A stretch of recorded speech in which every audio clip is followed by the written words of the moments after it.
And then you have these creepy ones. Hudhaifa answered, the people used to enter upon the Prophet whenever they wanted. So you could just walk in and talk to Muhammad whenever you wanted. But then look what happens. The Prophet then prohibited them from entering upon him while he was in a meeting with D.L. Kalbi. Right? Whenever he's in a meeting with D.L. Kalbi, not to interrupt Muhammad.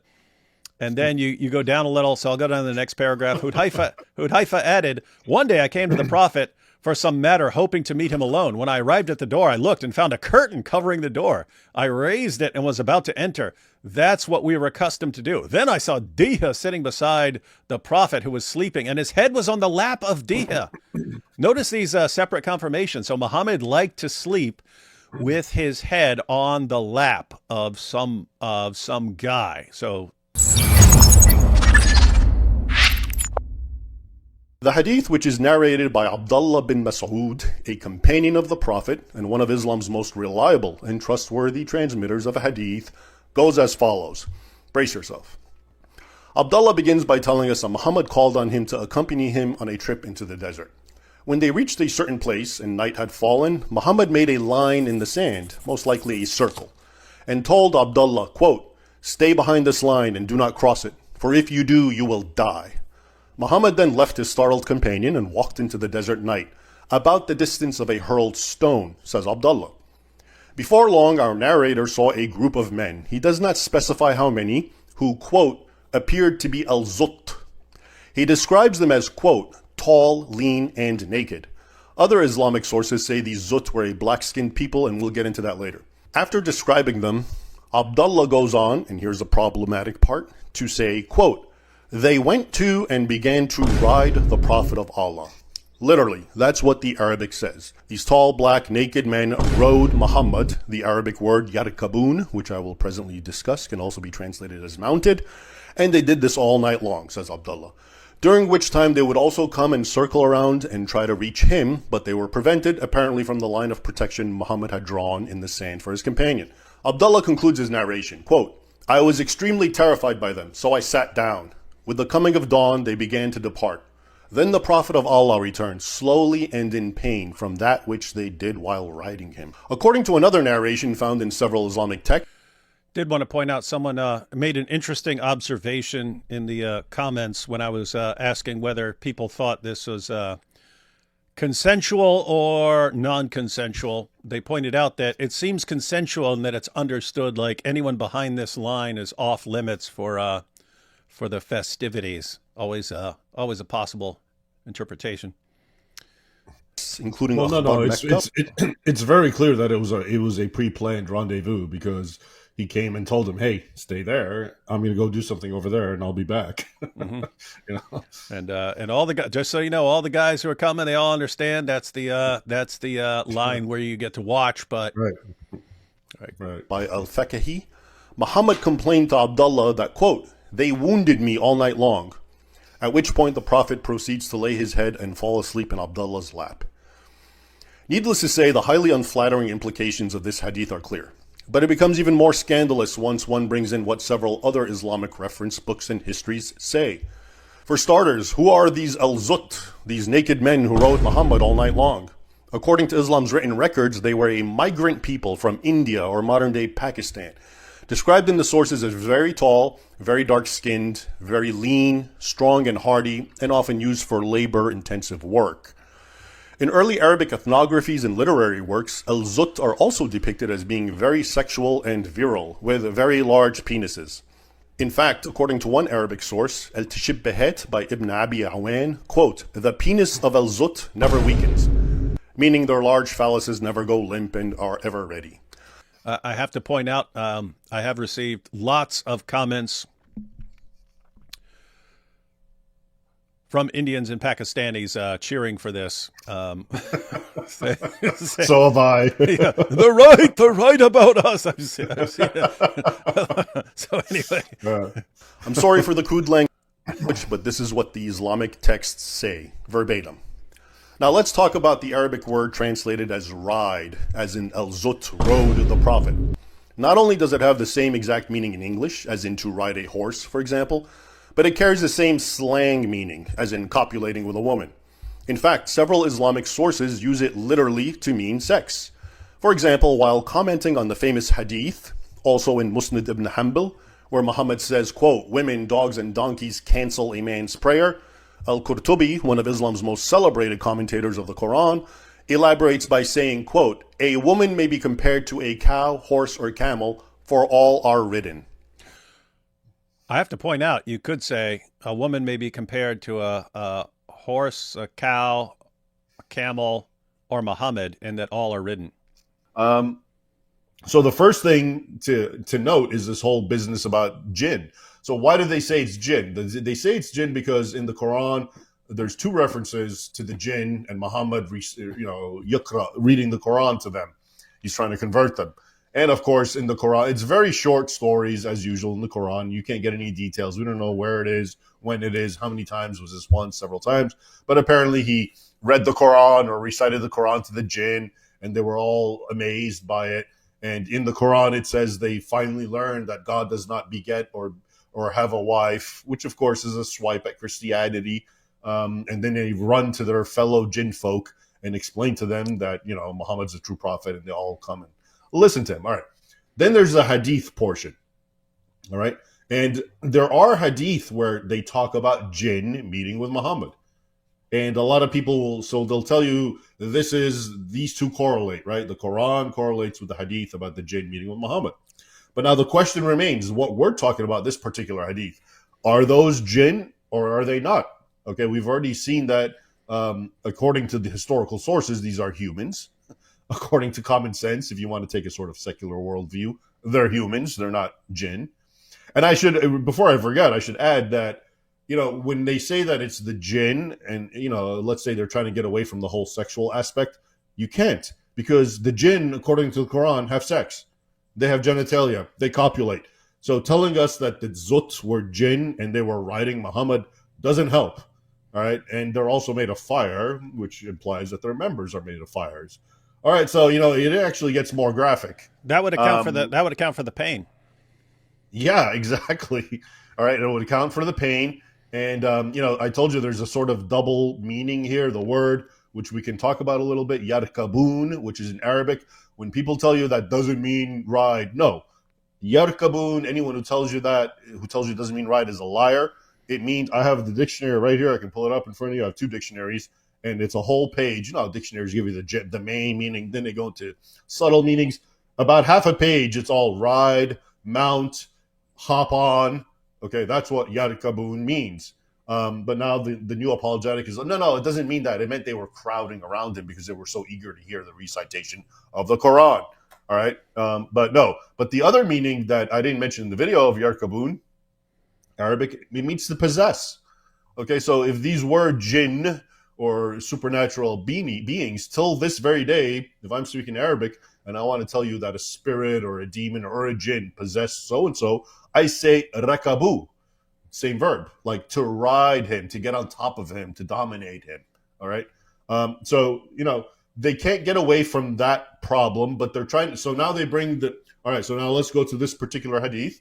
I've already told you the Quran says there's jinn, and then there are hadith which try to associate it with that particular Quranic rendition. And no one really even knows if they're talking about the same thing because, like I said, the Quran's very amorphous. But this particular thing, what they're trying to do is tell you, okay, even though it says Al-Zutt, it doesn't really mean the people. It's saying they kind of looked like them. So these were dark-skinned genies, right? Okay, apparently. And then they try to tell you, no, because they were so eager to hear, like I said, Muhammad, they were so crowding him. But there is nowhere, I just looked through 2 pages of the translation of the word yarkab, and nowhere does it appear as crowding or being around someone. It literally means to mount, to ride. The first few sentences of the word yarkabun, it says to ride a horse, to ride an animal, okay, to ride. And then later on, there's the sexual connotation, as I mentioned. All right. So the first thing that Muslims have to explain is, what is this talking about? Okay, ride, yarkabun does not necessarily have to be sex. I agree. It means like riding a horse. So what, these guys came and all night rode Muhammad like a horse? They were playing around all night. And is that what hurt him? Because as you know, the hadith ends up with him limping and being in extreme pain. And the Arabic, the English translations don't do it justice, but the Arabic says that he was in pain from mimma rakabu, which doesn't mean from riding him. It means from that which they did riding him. All right. So it's even more explicit. So these are the issues that Muslims have to deal with. And like I said, they've kind of wavered, one, by insisting, no, you're getting it wrong. These are jinn, and they're not writing him. They're just listening to him. And then there's another kind of apologia, which basically says, all right, there is the night of the jinn, and we know that Abdullah bin Mas'ud, the narrator of the hadith in question, was not present at the night of the jinn. So therefore, it's a weak and completely worthless hadith. All right. So even in their own arguments, they're contradicting one another. But Abdullah bin Mas'ud is actually a chief transmitter of hadith. He's very well known, very well respected. If you look at Ahmad bin Hanbal's Musnad, where this hadith first occurs, it's considered sahih. Ibn Kathir, who you mentioned earlier, when he talks about this hadith, he literally says this hadith is very strange, but he does not say it's weak or it's fake. All right. Because he doesn't know what to make of it. So, we can use our common sense and try to, deduce what we're talking about here. You can say, and obviously, again, I like to tell you what people are saying because I don't want to take responsibility for this. Because I didn't come up with this. I've watched people talk about it. So it's not of my own, this isn't my own deduction. And, B, just to let you know what's really being said in the Muslim Arab-speaking world. And it is what I summarized, which is basically Muhammad had a rendezvous pre-planned with these well-known, large, black, athletic-looking men from India, dark skin, not black, African, who are known for prominent genitalia. And he told his friend, for whatever reason, hey, you stay here. And then he went off, and they rode him literally all night because Abdullah Mas'ud, people ask me, where does it say all night? Well, he says we went out into the desert, night came, and then this goes on till daybreak, until the dawn of the sun. All right. So, and then that's when Muhammad comes back. Or if you want to go with this jinn theory, it really doesn't make it much better because the jinn are actually, they can have sex, including with humans. All right. And the word yarkab, which means ride, also means to possess. So this doesn't really help matters if you say it is the jinn, which is what they try to say. And this is why I think in the end, a lot of them are just trying to say, no, it is the jinn, and Abdullah Mas'ud was not present at the night of the jinn because in the hadith, Abdullah says, I wish I was there. All right. And so therefore, it's a completely fabricated hadith. Whereas a lot of other Muslims say, no, it is real, and we try to keep it with the jinn thing. But like I said, there's no reason to doubt Abdullah because if it's not the night of the jinn, then yeah, he was there. Why wouldn't he be there if he said he was? Mm-hmm. And so as far as the meaning of rode him, so the main definition would be like riding an animal. Right. But then there's a sexual meaning similar to she was riding him, like in English and so on. Right. And then there's the spiritual meaning of possessed. So as far as whether this was men or they were jinn, as far as translating, the translation that would make least sense is riding him like an animal. Like if that translation would make the least sense. If it's a sexual connotation, that would seem to make the most sense. If it's talking about, and keep in mind that he's in pain. Mm-hmm. If they're riding him like they're play horse acting, all right, but that he's in pain implies the latter suggestion, the sexual one. And so if it's human beings, the most obvious meaning of them riding him would be the sexual meaning. If it's referring to jinn, then two meanings you're pointing out the two meanings would make sense. Be worse. Either sexual right. meaning, or they actually possessed him for the night. Or both at the same time. Maybe that's how they possessed him. Or both. They're banging him and possessing him. Mm-hmm. Yeah. That's true. And as you of all people know that there's a lot of accusations against Muhammad of being in league with demon forces. Mm-hmm. And there's the idea that demons, whether it's a succubus or incubus, and they copulate with humans. I mean, let your mind go wild with what it could be. And the point is, it's a very problematic hadith, as you can see. And as far as Muhammad's first impression, of his revelations in the cave, according to Ibn Ishaq, he thought he was possessed by something. Yeah. And it's actually his wife and her cousin who convinced him, no, you're a prophet. Well, he was convinced whatever was pressing on him. I'd be interested in some possible interpretations of what that could mean in light of other really, things. really, in light of what we just came across, what was pressing, man. Yeah. Yeah. We found a very rare Muslim site where it's called sunnah2.com. Sunnah2, 2 as in the digit 2.com, /262. It's in the Arabic and the English, and it's correct. And the part here that you want, they actually put their Kaboon in red. Brother Raymond in the red. Yeah, there it is. Yeah, there it is. There it is. There it is. And they put it in the English as well, Yarkabun. And Did they put ride in English? They did, and they came and started to ride. Oh, nice. Ride. Yeah, Ride. okay. That's proper. So That's proper Arabic. Good. Yeah. Yeah. So here we have a Muslim translation. You can see because they put like SAW and all these other things. Muslim, right? Yeah. Well, Muslim translation, and they're actually agreeing. So and look what he said here: sound chain of narration. Ooh. Yeah. At the end, it's Sahih. Sahih. Sahih. It's Sahih. Yeah. Yeah. So we actually went. Why don't you read? Actually, you can read those underlined parts, to see how well they accord with because I just kind of paraphrase it, but yeah. Okay, shall we do it? So, Ajay? Yeah. We'll go through the underlined parts here. Then he, the narrator, mentioned a group of male members, Hanin. Yeah, Hanin, that's the word. That's the word they use. Yeah. Yeah. Yeah. Who looked like Zutt people. As Affan said, Allah willing, with no clothes on, but I did not see their genitals, tall and scrawny. And they came and started to ride, and then he put in between the Arabic word Yarkabun. Yarkabun. The messenger of Allah. And the Prophet began to recite to them, and they started to move closer and lean around me and get in my way, meaning Abdullah ibn Mas'ud is talking. And I became intensely terrified of them, so I sat down. And when the morning light broke, like what you said, brother, they began to go away. Then the Messenger of Allah came back exhausted and in pain, or practically in pain from how they had ridden him. how they had ridden him, not just that they rode him, how they rode him. Yeah. I'm glad that's a very accurate translation. Good for them. Yeah. Wajan mimma rakibu here in the Arabic. Yeah. Mimma. Yep. Wajan mimma rakibu. He said, "Indeed, I am exhausted." I feel so weak. For some reason.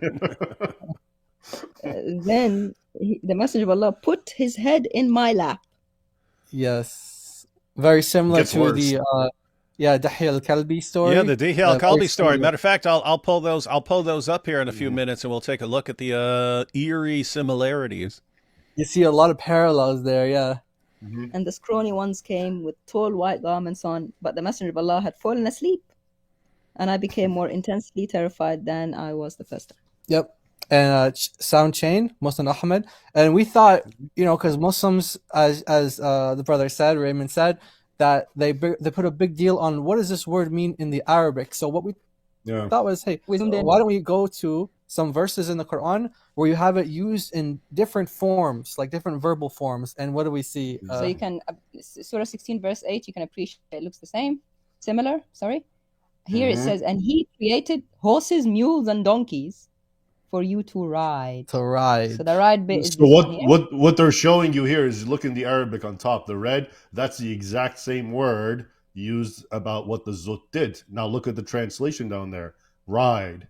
You see? Ride. That's the only meaning for it. But now they try to twist it around and tell you, no, there's other meanings for it. The only thing you can yarkab or terkab, ride, is like an animal. Either that or, like I said, there's a sexual connotation.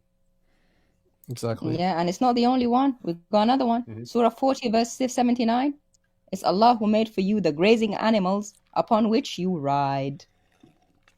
Good job, ya ikhwa. Thank you. See here, tarkabu yarkabun, similar. And the smoking gun, 43 verse 12. You see? Yep. See how similar these are? Look, now it's mount. You see? Same thing. Ride or Yes. mount. He created for you all species, all of them, has made for you ships and animals, those which you mount. So ships, as in, you know, Like boats. Hey, hey, we don't Like have a- for everyone who's watching, we're talking about Ibn Masud here. So Ibn Masud, leave that up for a second. But Ibn Masud was is the guy in this story who's watching from behind the Diddy line. And for all you who don't know, Ibn Masud comes up a lot when we're talking about the preservation of the Quran, because he objected to the current Quran when it was put out, and to Uthman burning all the Qurans. He even told his followers, hide your Qurans, do not hand them over to these guys to burn them. But anyway, he's one of 4 people that Muhammad said, if you want to learn the Quran, learn it from anybody. And he listed Ibn Masud as his top Quran reciter. But we don't actually have Ibn Masud's Quran anymore. Wouldn't it be interesting if we found Ibn Masud's Quran, and this verse actually said, and who created the species, all of them, and has made for you of ships and animals those which you mount, like the men of Al-Zutt mounted Muhammad as I stood behind the Diddy line, watching in terror, sitting on my rear end, lest they do unto me what they were doing to my beloved prophet. That would be funny. No wonder they covered up his Quran and demanded that it be burned. Yeah. But I'm glad you guys brought this also- up. I'm glad you guys brought this up because, I really summarized it in English in that little video. But as you can see, this is kind of verbatim, exactly what it's almost worse than the way I presented it. Yeah, and so at the very end, they give like a summary of all the different scholarly views. And so what Muslims will do is Muslims will highlight, oh, this scholar said it was weak, or that scholar said it was weak. So what we did the opposite. We showed which ones say that it's actually good, it's actually authentic. So Bukhari reported it in Tarikh al-Saghir. yes, So we know Bukhari Wow. doesn't report. yeah, he doesn't report weak. Bukhari Yeah. is the top one. Yeah. We see At-Tirmidhi as well. He said it's Hasan Gharib, which we have. This is a very strange wording, unless you go to It the Muslim means- sources. Yeah, Yeah. Hasan Gharib. What does it mean? Well, we go to the Islam web, and they define it for us. So it says the hadith which At-Tirmidhi says or Hasan Gharib is stronger than the hadith which he says Hasan only. So Gharib, like, it means strange, but when you put it in this context, when he says it, it actually is. It means it's stronger. It's more authentic. Yeah, and then the editors of this volume here, they say, we say that the men of At-Tirmidhi, they're trustworthy. Yeah, رجال إسناد الترمذي ثقات. ثقات, yeah. رجال الصحيح, men Yeah. of صحيح hadiths. Yep. So they're authentic, narrators. Al-Haythami as well. This is another famous name. And so we have like the various things here. So if everyone wants to screenshot it or whatever, you guys want to share this. This is like I said, you'll find other ones that say that it's weak and things, but we'll let the Muslims highlight that stuff because that's what they've been doing. But they're not highlighting the ones that say it's authentic. Yeah, we do have Ibn Kathir, like you said, brother, saying is very strange, but he didn't say it was weak. Exactly. That's correct. But we just got the summary of Muhakkik here. He just said they're all men of authentic hadiths. Yes.